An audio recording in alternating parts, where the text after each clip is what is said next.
Bom dia. Eu estou aqui representando a Defensoria Pública do Rio de Janeiro. Eu sou coordenadora do Núcleo de Defesa do Consumidor da Defensoria Pública aqui estadual do Rio. E recebi o convite através do Defensor Público Geral, que já está chegando, doutor André Castro. E é com prazer que eu venho aqui trazer alguma contribuição, porque eu já notei que vocês estão muito inteirados de toda essa história, né? Então, eu acho que a minha contribuição vai ser muito singela. Eu vou tentar olhar mais para os aspectos jurídicos da questão da aplicação do código e falar um pouquinho sobre a resolução da CGPAR. O Núcleo de Defesa do Consumidor, ele tem um trabalho muito intenso com relação à saúde suplementar, porque de uns anos para cá a gente passou a receber muitos consumidores que não têm condições de pagar advogado em razão do aumento dos planos empresariais e com a inclusão dessas pessoas de renda mais baixa nesses planos empresariais por conta da sua relação de trabalho. A gente passou a receber muitas demandas e nos debruçamos de uns anos para cá muito mais nesse tema. A Defensoria do Rio, no DECOM, ela integra a Câmara de Saúde Suplementar, que é uma entidade, não é uma entidade, é uma organização junto à ANS, que ela é de obrigatória existência. Ela foi criada com a lei que criou a própria ANS, a lei editada que criou a ANS, previu que deveria existir essa Câmara de Saúde Suplementar. Essa Câmara de Saúde Suplementar ela é plural, ela é composta por órgãos de defesa do consumidor, pelo Ministério Público Estadual, pelo Ministério Público Federal, Ministério da Justiça, defensorias, órgãos de defesa do consumidor, entidades médicas, entidades representativas de planos de saúde, né, de operadoras de saúde. E tem assento na Câmara a Unidas, que é a entidade que defende, que representa, né, os planos de saúde na modalidade de autogestão, que é o caso aqui de vocês, né? Vocês possuem o plano de saúde na modalidade autogestão. As diversas entidades aqui, não tem só representantes do Banco do Brasil, né? Parece que são vários outros. O Banco do Brasil é CACI, então a gente recebe muita gente da GEAP. Então, assim, lá na Câmara de Saúde Suplementar tem assento um representante de vocês.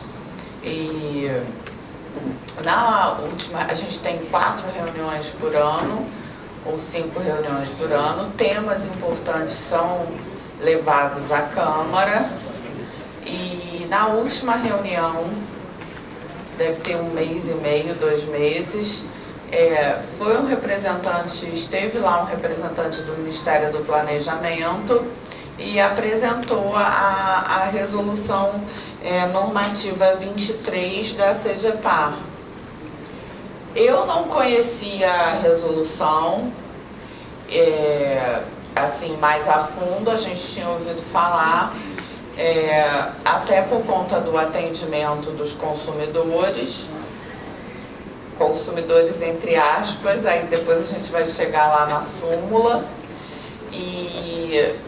E o representante do governo, que era um representante do governo, né, do Ministério do Planejamento, teve esse espaço lá na Câmara de Saúde Suplementar.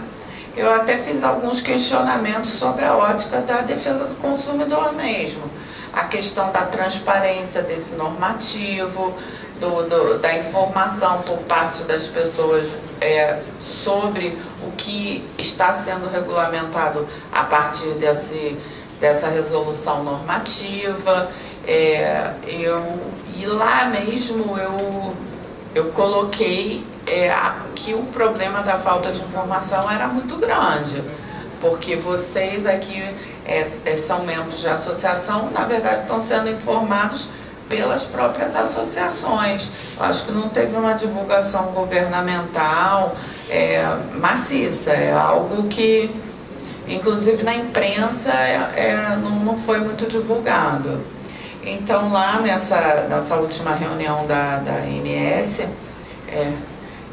foi até assim, ele não recebeu muito bem as minhas críticas, assim, rolou até um estresse, assim, e eu, lá na apresentação, eu vi algumas coisas que eu falei, nossa, é estranha essa RN aí, essa 23. Foi uma primeira análise que eu fiz, depois eu não me debrucei mais sobre o tema, e quando eu soube da palestra, eu fui estudar um pouco. Mas a gente já vinha convivendo, e para finalizar a questão da nossa atuação junto a Agência de Saúde Suplementar e nossa atuação com relação aos planos de saúde, além da gente participar da Câmara de Saúde Suplementar, que é nomeação no Diário Oficial, mandato, tudo muito organizado, a gente também participa muito ativamente, o órgão do DECOM, nas discussões públicas que acontecem na ANS. Então, consultas públicas, audiências públicas, a gente manda muitas sugestões acerca das resoluções normativas que já foram editadas e que estão sendo minutadas dentro da agência. Então, assim, a gente pode dizer que a Defensoria do Rio hoje faz uma atuação organizada e estratégica lá na questão dos planos de saúde. Então, a gente está muito habituado a lidar com esse tema. Inclusive, o aumento de demandas foi tamanho, né, que nós tivemos que criar no âmbito no DECOM um departamento somente para atender demandas de saúde suplementar. Então, assim, eu tenho hoje, no DECOM conta com 9 defensores que atendem tudo que se possa imaginar relativo à questão do consumidor, e 2 defensoras estão destacadas só para atender e estudar, me auxiliar também, porque eu sou coordenadora geral, não tenho condição de entender de todos os assuntos, né, do mundo do consumidor, a demanda da saúde suplementar. Então, para vocês verem o quanto esse problema ele aumentou nos últimos anos. Está chegando agora o Defensor Público Geral, doutor André Castro. Bom dia, tudo bem? Bom dia. Bom dia. Então, a gente sentiu essa necessidade, então, assim, e para contextualizar até o que está acontecendo com os planos de autogestão. A crise que hoje a saúde suplementar vem passando como um todo. Então, vários movimentos, eles vêm sendo tomados por parte do governo, da agência e dos planos de saúde, ou planos de saúde ancorados em seguradoras, ou planos de saúde mais tradicionais e autogestões. Muito movimento a gente sentiu nos últimos anos, porque efetivamente esse mercado está em crise, né? O Brasil está em crise e esse mercado reflete essa crise. Então, a gente vem acompanhando de perto essa mudança muito drástica dos planos que são oferecidos para o consumidor na ponta. Hoje, praticamente, não são oferecidos planos individuais. os planos são somente empresariais, os oferecidos individuais que são oferecidos, eles são oferecidos num valor altíssimo, que as pessoas realmente não podem pagar. Por que houve esse esvaziamento dos individuais? Porque os planos individuais, eles têm preço controlado pela ANS, ao passo que os coletivos, a negociação se dá entre o empregador e a empresa de plano de saúde, então não teria uma interferência da ANS. Inclusive, essa questão do preço em saúde suplementar está sendo estudada no âmbito da agência. No momento tem um grupo de trabalho, a gente fez até uma apresentação na penúltima audiência pública sobre o tema, dando sugestões sobre precificação. Por que eu estou falando isso? Porque hoje o mercado, para que as pessoas possam se inserir e adquirir o serviço de saúde suplementar, ele está muito restrito para o ingresso de consumidores. Então hoje, uma pessoa idosa, mais idosa, até um jovem que esteja procurando um plano de saúde individual, ele não vai achar. Se ele achar, ele vai achar um plano num valor impagável. Então hoje, quais os planos que estão sendo oferecidos? Os empresariais, os coletivos, sob a forma empresarial e por adesão. Empresarial, se você tiver um vínculo empregatício, e adesão, se você tiver elegibilidade para alguma associação ou qualquer coisa que o valha para poder integrar aquele tipo de plano. E por que eu estou falando isso? Porque se efetivamente os planos de autogestão dessas empresas estatais, eles sofrerem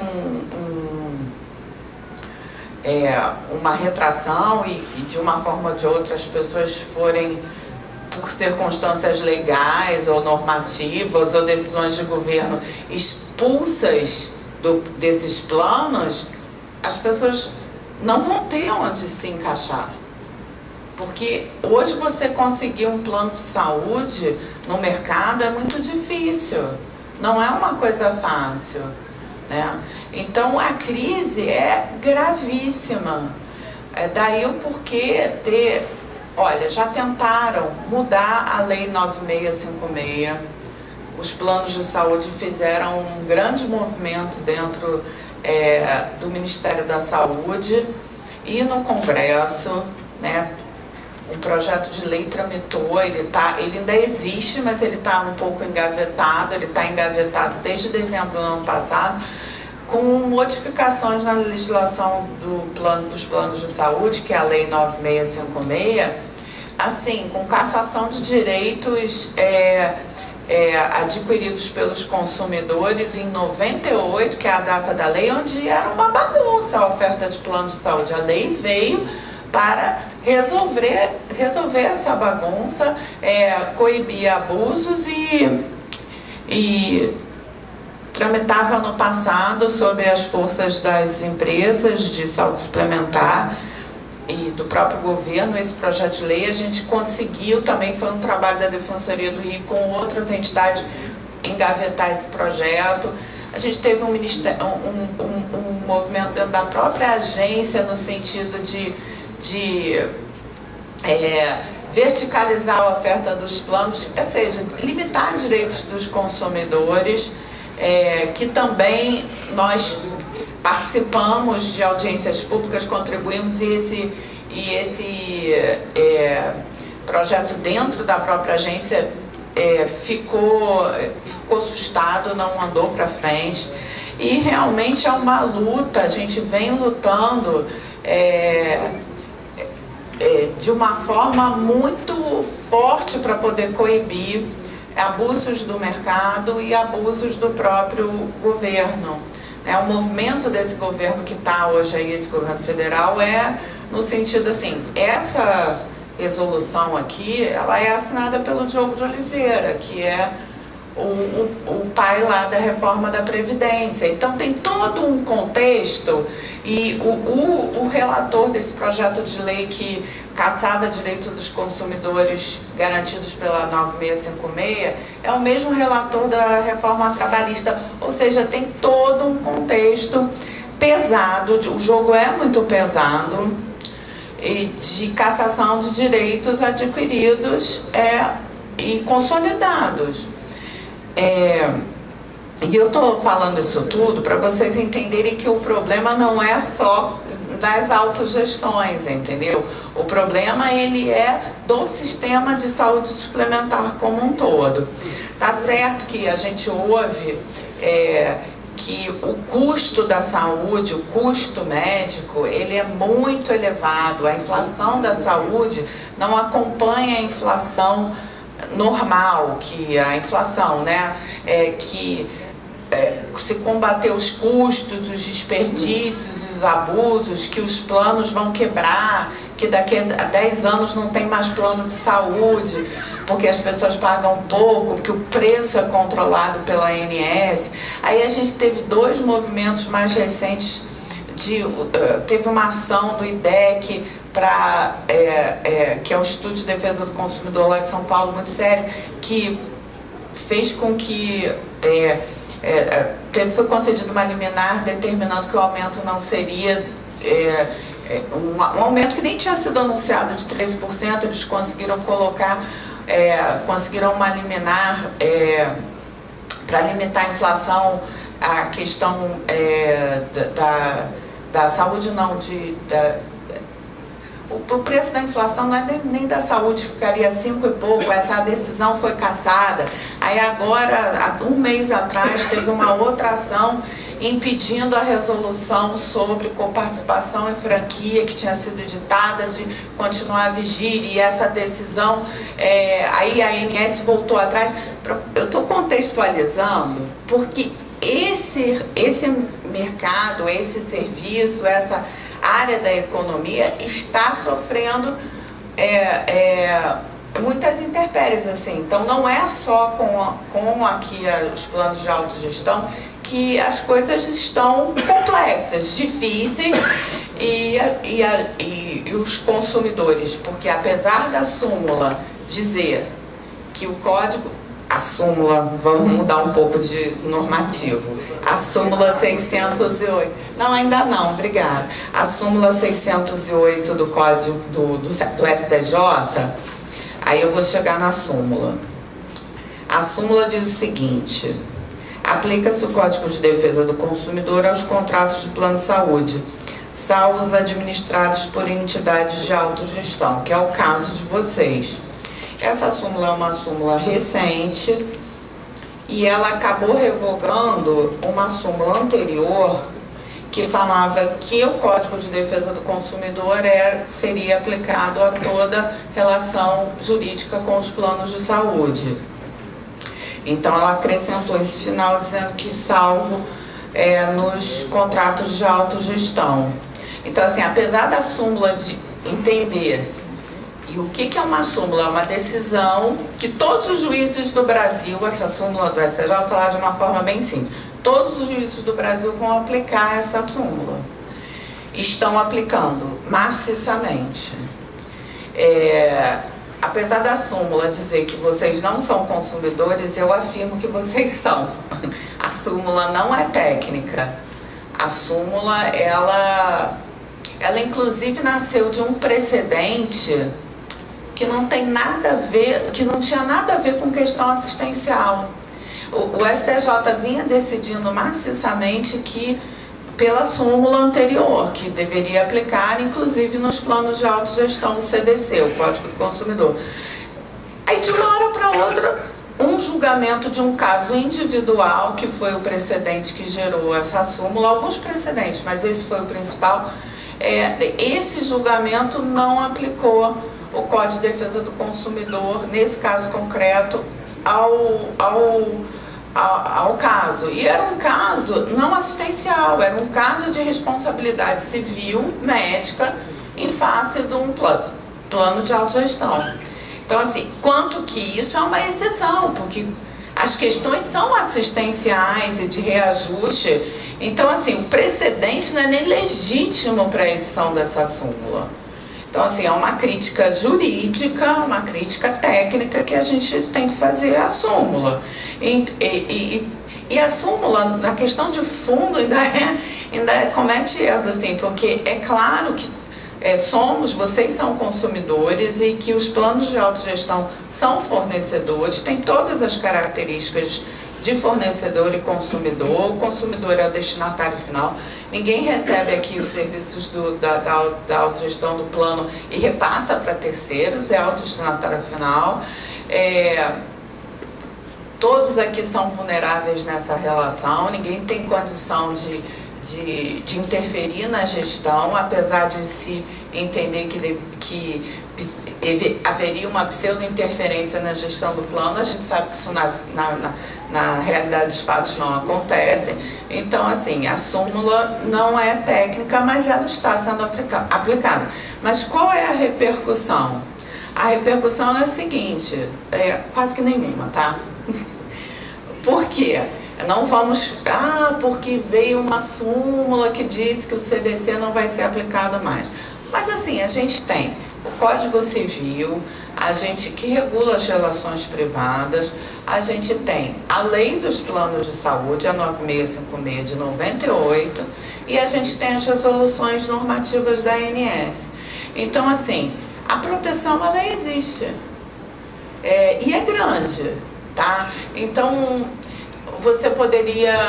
a gente deixou de ter a questão da inversão do ônus da prova, a questão das cláusulas abusivas e alguns princípios do CDC, mas, sinceramente, eu acho que não tem muita influência. Assim, acho que foi feito um alarde muito grande para algo que dá para ser contornado pela 9656, pelas resoluções da ANS e pelo próprio Código Civil mais recente. E chegando, então, assim, esse não seria um grande drama, mas a resolução existe. E chegando, eu fico até envergonhada de falar da resolução do Ministério do Planejamento, da CGPAR, porque vocês estão tão a par dela que eu fico até com uma certa vergonha. Mas inclusive, sabem muito mais dela do que eu mesmo. Mas eu fiz uma análise, e até quando eu fui olhar mais profundamente por causa do evento de hoje, eu aí fiz um link com aquela apresentação lá na Câmara de Saúde Suplementar que aconteceu há 2 meses atrás, a apresentação do representante do Ministério do Planejamento. E assim, a resolução, ela traz diversos pontos, ela dispõe sobre diversos pontos que ela não tem competência para dispor. Esse órgão, né, o Ministério do Planejamento, ela dispõe sobre aspectos que só poderiam ser regulados por lei, com a modificação da 9656 de 98. E ela, de uma forma ou de outra, usurpa a competência da ANS. Então, a gente vê coisas como uma contradição com o artigo 30 e 31 da 9656, que fala da permanência dos ex-empregados. Quando eu li até de novo, porque eu nem acreditei que eu estava lendo. Então, assim, e o que foi vendido para a gente lá na ANS? Que não teria mais como se sustentar um plano com as características dos planos de autogestão, que isso quebraria o sistema, que teria uma participação do governo e que o governo não tem condição mais de participar, estaria privilegiando uns em detrimento de outros, todos pagando por alguns. Assim, que isso vai contra o mutualismo, que é a base desse tipo de contrato. Aquilo me deixou um pouco desconfortável. Eu não vou dizer para vocês que eu não entenda que alguns direitos que os usuários das autogestões têm são direitos assim muito maiores do que os direitos de quem tem um plano regulado pela 9656. Mas aí tem o aspecto do direito adquirido. Tem vários aspectos, o aspecto de que quando uma pessoa entra numa estatal dessa, ela Porque assim, quando a gente faz um concurso público, a gente fecha a porta da riqueza e da pobreza na mesma tacada, né? Então, assim, é na mesma tacada que você fecha as duas portas.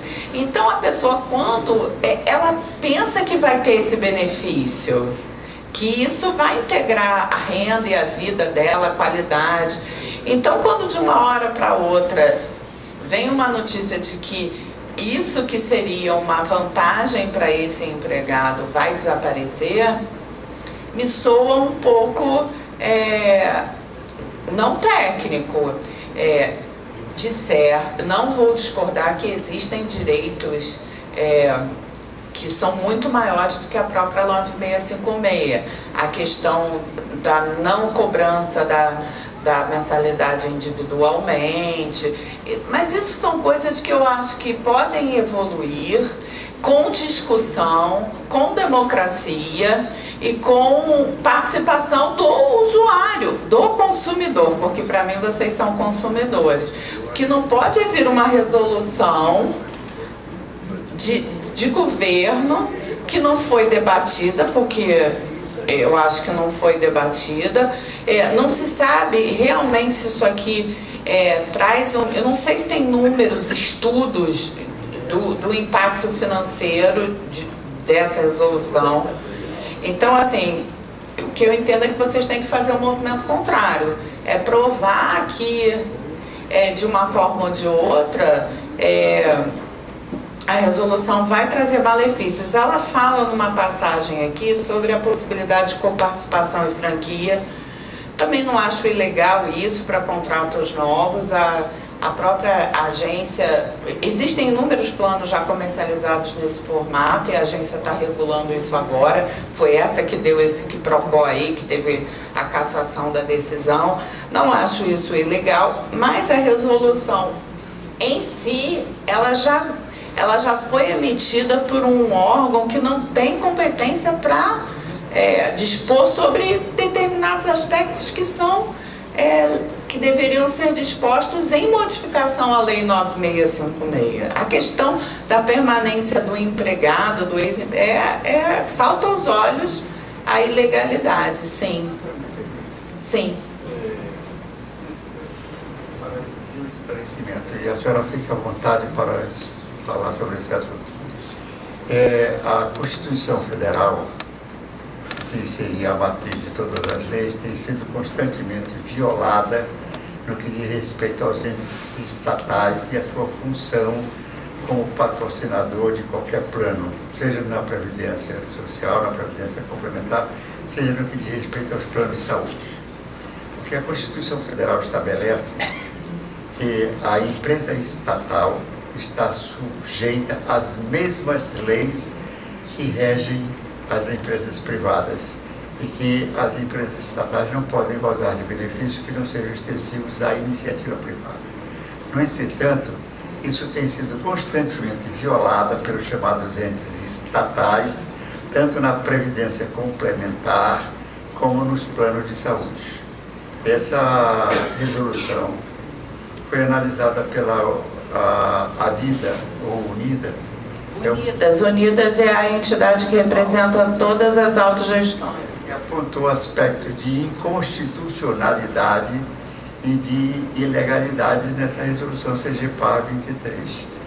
E eu buscaria uma analogia. Por exemplo, na Previdência Complementar, a resolução 26, a CGPC 26, cumpriu o mesmo papel da CGPA 23, que é o órgão estatal que estabeleceu, violando a Constituição, dispositivos que excluem as empresas, os entes chamados estatais, das mesmas obrigações impostas aos entes privados.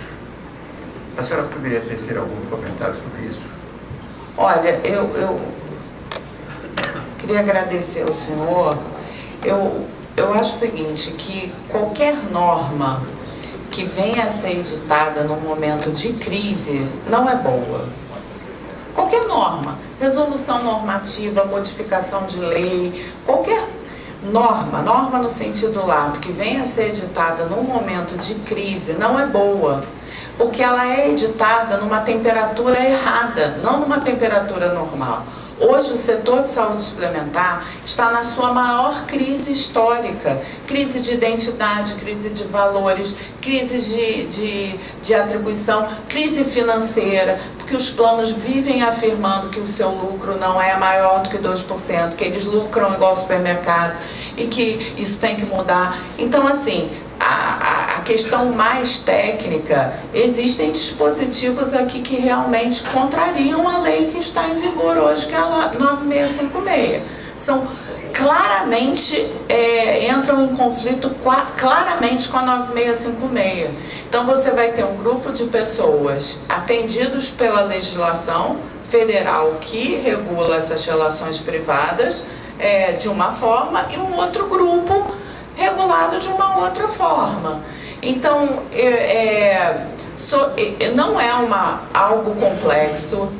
Fechar a conta da saúde suplementar não é algo simples, né? Não acho que tenha que se garantir privilégios, não entendo como privilégios, entendo também que qualquer tipo de modificação tem que ser precedida de estudos técnicos, estudos de impacto, de consultas populares, né, de participação da sociedade, porque é assim que se faz de uma forma mais republicana e democrática. E a meu sentir, isso, nesse movimento não aconteceu dessa maneira. Então, o que eu queria dizer para vocês é que vocês têm uma entidade, que é a Unidas, que os representa, está sempre lá na Câmara de Saúde Suplementar, e que os representa muito bem, pelo que eu vejo lá, e que